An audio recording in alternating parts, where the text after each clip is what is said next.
T'es incarcéré, mais un beau jour tu vas sortir. Tourner inséré, en fin de compte, fonder un empire. Le regard, ça touche à toi. Tu t'en fous, tu les feras mentir. T'as peur de devenir meilleur, tu regardes toujours pour le pire. Espoir brille à l'horizon. Beaucoup ont du mal à se relever de leur échec. C'est vrai, l'échec, ça fait mal. Ça fait tellement mal que parfois on n'a plus l'impression de vivre.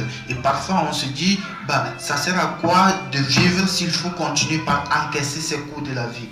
Eh bien, malheureusement, ça fait partie de la vie. Bonjour à toutes et à tous. J'espère que vous allez bien. Quant à moi, je remercie la bonté du Tout-Puissant. Voilà, avant de commencer, je vous invite à s'abonner à ma chaîne pour être informé sur les vidéos à venir. Et bien sûr, si la vidéo vous a plu, n'hésitez pas à la commenter, tout juste à la fin, ou encore à liker. Merci. Et moi, je pense que la toute première leçon que Dieu nous inculque, nous les êtres humains, avant toute chose, c'est l'échec. Voilà, je dis bien, c'est l'échec. Avant toute chose. Déjà, je m'explique. Déjà, dès notre naissance, à 2 ans et demi, on tente d'apprendre à marcher. La première fois qu'on se lève pour marcher, on ne le fait pas immédiatement. C'est impossible. Quelle que soit la nature de l'enfant, il ne le fait pas immédiatement. Quand on se lève d'abord pour marcher, on tombe. Et on nous relève. On essaie de mettre un pied en avant. On tombe encore et encore, ainsi de suite. Dieu, en mettant ça dans la nature de l'homme, je pense que c'est un message qu'il nous délivre. Il nous apprend comment se relever de l'échec. Il nous enseigne comment faire face à l'échec dans cette vie que nous venons à peine de commencer. Et regardons autour de nous, mes frères et sœurs, il n'y a jamais eu une personne qui a reçu cette vie sans passer par l'échec, quelle que soit sa nature. Et parfois, il nous arrive de tenter les choses hors norme. C'est-à-dire, nous tentons les choses dans les règles de l'art. Et la motivation y était, la foi y était, tout y était, la planification y était. Mais ça ne marche pas. Ça ne marche pas. Des imprévus de la vie arrivent. Des choses qu'on peut appeler catastrophiques. Et là, on se pose la question, pourquoi moi? Pourquoi ça m'arrive à moi? Eh bien, si tu fais partie de ces genres de personnes qui se posent cette question, laisse-moi te raconter l'histoire de 2 grandes personnalités. Et ce monsieur, avant de créer le filament et donc l'ampoule électrique, il lui a fallu 10 000 tentatives vaines.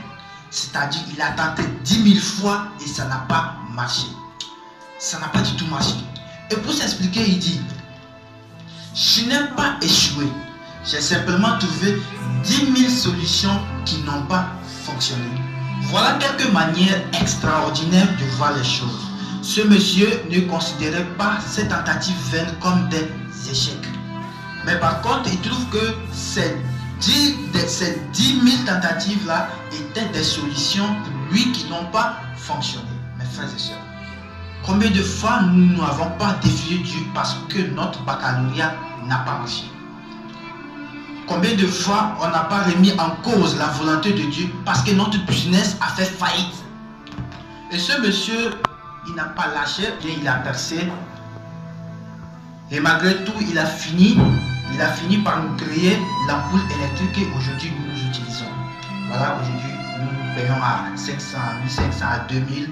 Voilà, c'est grâce à ce monsieur-là, monsieur Thomas Edison. Voilà, il s'est consacré. Et malgré tout, il atteint son objectif qui aujourd'hui nous sert amplement dans notre vie active.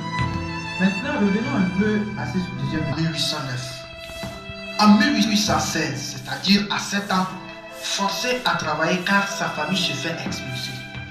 En 1818, il perd sa mère. En 1828, il perd sa sœur. En 1831, il lance son premier business et il fait faillite. En 1832, il se présente aux élections législatives et il perd. Et en 1835, il rencontre une femme merveilleuse, une très belle femme. Il tombe amoureux d'elle, il se fiance et elle meurt. En 1836, il rentre dans une période sombre de sa vie, dans une dépression pendant 7 mois. Mais il ne baisse pas les bras, il se relève et dans cette même année, il se présente aux élections législatives et il perd de nouveau. En 1840, il se présente pour électeur, il perd. En 1842, il rencontre la femme avec qui il va finir sa vie. Il tombe amoureux. Il se marie et elle lui donne 4 enfants. Et il en perd 3 de ces 4 enfants. En 1845, de nouveau au Congrès, et il perd de nouveau. En 1850, son unique fils meurt. En 1854, il se présente au Sénat et il perd. En 1856, il se présente vice-président. Il n'a même pas pu obtenir 100 voix.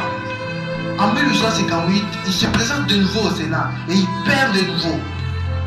Et en 1860, Abraham Lincoln est élu président des États-Unis d'Amérique.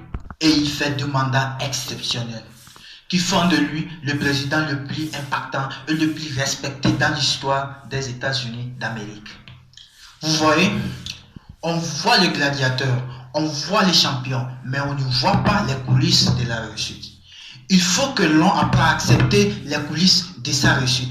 Il faut qu'on apprenne à dire à nos problèmes que nous avons un Dieu et non dire à Dieu que nous avons un problème. Et moi, personnellement, je pense que chaque problème est lié à notre potentiel. Chaque problème est lié à notre potentiel. Plus vous avez de gros potentiel, plus vous avez de gros problèmes aussi dans votre vie. Et donc, nous devons accepter ces coups-là que la vie nous présente.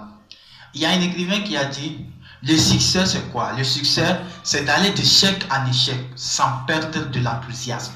Voilà pour lui ce que c'est qu'un succès. Et voilà le message que j'avais.